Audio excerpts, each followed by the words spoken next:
I hit the used tool store and I got a little bit luckier. One of the things I snagged was this old scraper. This had been, I think, thrown on the center free-for-all so-called junk table. But what this actually is this is a scraper for machine scraping, like rescraping ways and things like that on machinery. So there's kind of a real resurgence in the art of doing that. A number of the big rock stars of the machinery world on YouTube have done their own videos on this subject. There's a guy now, I forgot his name, but he's going around the country and he's offering classes you can sign up for, and so it's a very interesting field of study. So this particular one, this is an Anderson Brothers Manufacturing Company of Rockford, Illinois, USA. It's got a patent number on it. No date, just a patent number, but I'm sure if I looked that up, I could find out the patent date. I'm not that interested in what the patent date is. Not sure whether or not... I'm going to take a guess that that's a piece of carbide on the end here. So, at the risk of looking ridiculous trying to do this, because I don't know what I'm doing, just to demonstrate, I believe the idea is that you hold it sort of like this and push from the back, and so anyways, I've got one of these already that I picked up at I think one of the tractor show flea markets a couple of years ago, and I've never done anything with it. The idea was maybe I would get into scraping at some point and would like to have a scraper to do that. So I haven't decided yet what I'm going to do with this. I know I don't recall what I paid for it, but I didn't probably pay very much for it. I wouldn't, because I already have one. Some of these actually trade pretty decent price-wise on places like eBay. I also scored this tap wrench for $9, and what's nice about this one is that this is a genuine Greenfield tap and die tap wrench, number 7, and it's actually in pretty darn good shape for the age. This is a good sized tap wrench, and for $9 this is a good deal. For those of you who aren't familiar with Greenfield tap and die, they're pretty nice. They don't bring the kind of money that a Starrett will bring.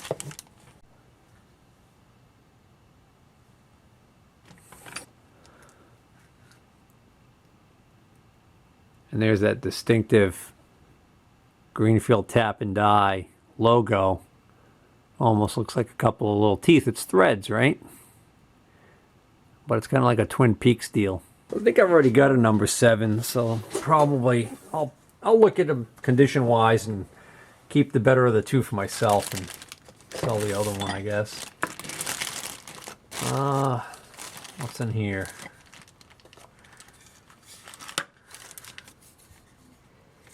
Oh yeah, this is what I went for that day. I saw it on his weekly video, and I decided, well, I think I want that. And what this is a Brown & Sharpe intrimik. So what this is a micrometer that's specially designed for measuring the inside of a bore. So what happens here is when we turn this adjustment, it actually is going to alter these little, hard to see, little like rectangular shaped pins that will come out, and these can be quite pricey. This one seems like a pretty early one. Got the original paperwork here. So this is one that some of you may have seen a lot of. On the larger sizes, the head almost has like a 3-headed look to it. But on the really small ones like this, that's what it looks like. And I gave 30 bucks for this, and I think that was a decent price for one of these. I'm not sure what range this one has, but yeah, so it's an interesting little device. It's really for super precise measurement, checking holes. It's limited to a range of 350 thousandths to 425 thousandths. So I guess there would be like a size down from here. You would have another one of these for next size down and another one for the next size up. I'm wondering whether or not you can stretch that range any, because the actual mechanical stop is a little further. But then again, I guess at some point these little bars that are supposed to stick out are going to be retracted in too far anyways. So I guess your minimum diameter is with these things turned all the way in. This becomes basically like a plug gauge. Actually, it's 350, so that is going to be the minimum. And so got the little instruction book, and it also comes with a genuine Brown and Sharpe gauge, 0.3500, and I already checked, and sure enough, if I set this 350 thousandths mark and I put this right on 0, this does just barely fit in there. Matter of fact, you kind of have to sneak up on it. This is 0.0001, so this is, again, this is more for real precision work. You can see that slides in and out of there really easily. So this must be just under 350 thou when you have it cranked all the way out. And then I guess if I put it down like this, I can actually I can move this out, slowly moving this up and down and turning this. So right there, I can detect the slightest drag, and if I look at, it's actually showing a half a division off of the 0. So that would be half of a 10,000th. You're back so that the zeros line up perfectly. It doesn't quite want to go in. Oh yeah, it does. Okay, it goes in. I'm going to pass this on, hopefully, to somebody that deals in higher precision and needs such a device. And here's another deal I snagged there at the tool store. Normally I don't bother with mics that don't have boxes in that.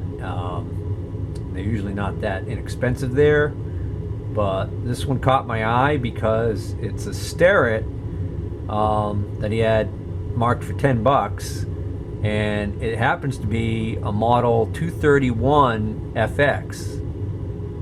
And what's neat about the 231 FX is the F means that it's got a friction feature here instead of a thimble ratchet on the end of the thimble. Okay, it's got a friction thimble,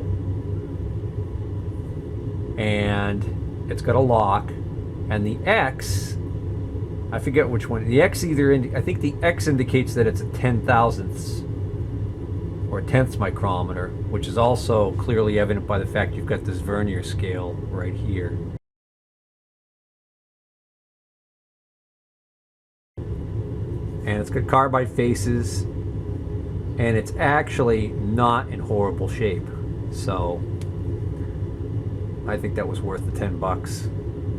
I also snagged, I think this was in a $5 box. He had a bin where he took a bunch of stuff from Kennedy Toolbox, I think, that he had got in. And I guess he didn't put much value on this because the way it looks. So it was I snagged this out of the $5 bin. And in reality, this is actually a nice little thickness gauge. This was so dirty I couldn't even make out the maker's name on it when I when I picked it. And well, lo and behold, it's an Ames.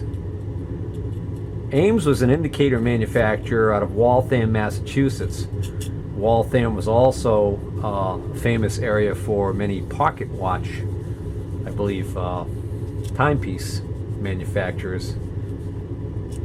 So this is a thousandths thickness gauge. That's actually still set on 0. So, you know, something like that, somebody could spend a little money having it restored, or at the very least just send it out and have a new crystal put on. There's some crud here on the crystal that's not coming off easily, but I mean, you know, a new crystal would really spruce this thing up nice. So that's going to be a I think that's going to be a nice piece for somebody. I don't know what the 45 meant. I'm sure it wasn't a price, and I'm sure they wouldn't scratch that in there. More than likely, this is probably number 45 of many tools that were in a tool crib at some factory somewhere. This was also in the $5 box, believe it or not. This nice Ames. It says 382. I don't know if that's a model number or not. This is about a 2-inch diameter face on this one. It's a thousandths indicator. Long travel though. And it's still working perfectly. You know, could use a new face, new crystal. I'm hoping that staining that's in there is actually on the plastic here and not on the face behind it, but it may very well be on the face behind it, which kind of hurts it a little bit. I just love the way this thing is made though. Unfortunately, there's no evidence that there was ever a standard back on it, and what it's got is it's got this very rough looking,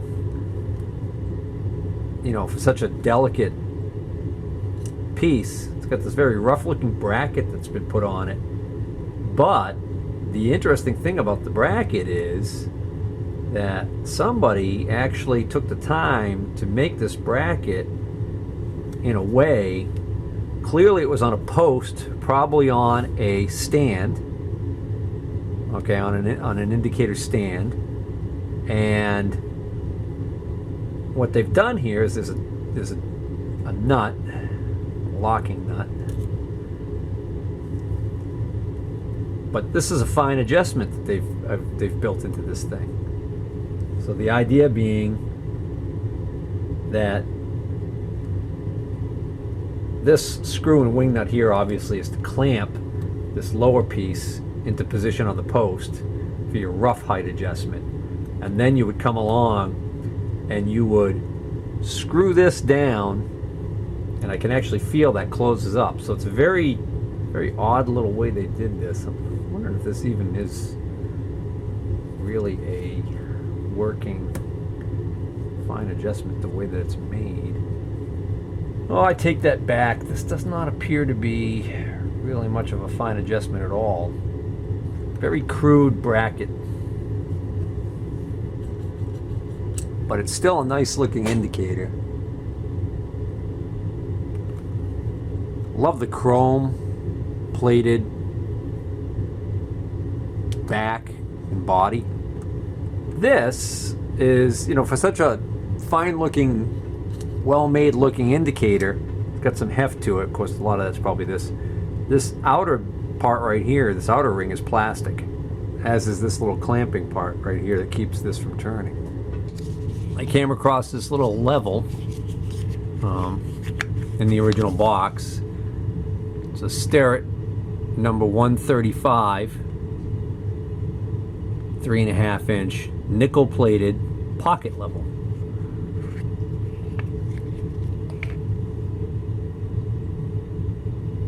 And it's clearly marked number 135.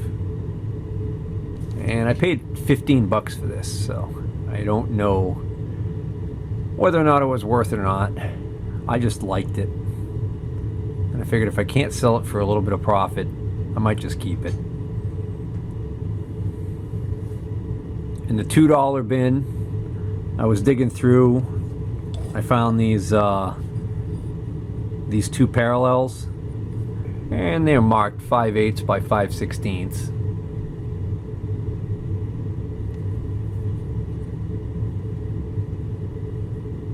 They seem like they're pretty decently made, ground. These might have even been in the $1 a piece bin, I don't remember. And when I was looking around and spotted those, I was reaching in, I pulled this out and realized that, oh, it's very filthy. I just wiped it a little bit with some spit right there so I could make out that that's a Starrett adjustable. This is a Starrett adjustable parallel. So normally these are part of a set, but sometimes one will go missing. And then when you want that one, you're, going to head for the internet and try and find it and pay a few bucks for it. I'm not going to go too crazy about cleaning this because it's not going to be a high dollar value item, but it's certainly worth more than the couple bucks I paid for it. These are actually marked with the guy's name, but it's an LS Starrett, and the series is 154, and this is a D. That means this is the D size. I also scored this micrometer there for $15. This is a model 216 Starrett. The 216 denotes that it's the direct reading type of micrometer, and this particular one is a 3 to 4 inch. It's got the ratchet on the thimble. Lock works. It almost appears to me to have a carbide anvil, but not a carbide on the stem here, so I'm not sure. And it's a 3 to 4 inch, and unfortunately I can't verify if it's in need of calibration because I do not have a 3 or a 4 inch standard. I have actually a couple of, I have like 3 2-inch standards, but that's it. So, I mean, it seems to be counting correctly, but that, even if it isn't exactly spot on, that's the whole idea of what the micrometer wrench is for, is to be able to actually make slight adjustments here to bring it in. But I have a couple of people who buy from me and that are specifically interested in these. They like these numerical counting micrometers. I wouldn't mind having a full set of these myself, but to start with the 3 to 4 inch and try and build from there would be kind of tough. I have one other one I think right now in my inventory, but it's a metric one, 2 to 3 inch I believe. And then I think I have a large Mitutoyo, this style with the mechanical digital counter. And that brings us to the last item. And, this is a very odd looking box for a Starrett. And what it is it's a very, very early number 190 Little Giant jack screw set. So what this says that it contains, I believe it says a 2.5 inch. I'm sorry, that's a 2 1/4 inch complete set. I've sold a few of these now. I've kept a couple for myself. There's 2 versions of these sets. I've seen these now in the classic Starrett boxes like this. I've also seen these in the original wooden boxes with the sliding top. And this is the first one I've seen in this very early looking green box. Let's see if it's complete. Scored this for $8. This is a really good deal for those of you who know these. So, a complete set is supposed to contain this base with this style screw, and also this style screw So we could take this screw out and put this one in there. A 2-inch riser block.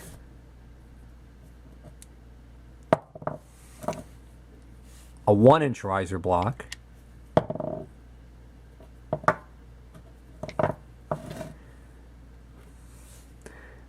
This accessory,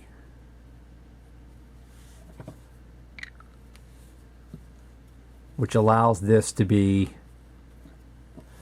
used kind of like in this fashion, almost like a spreader.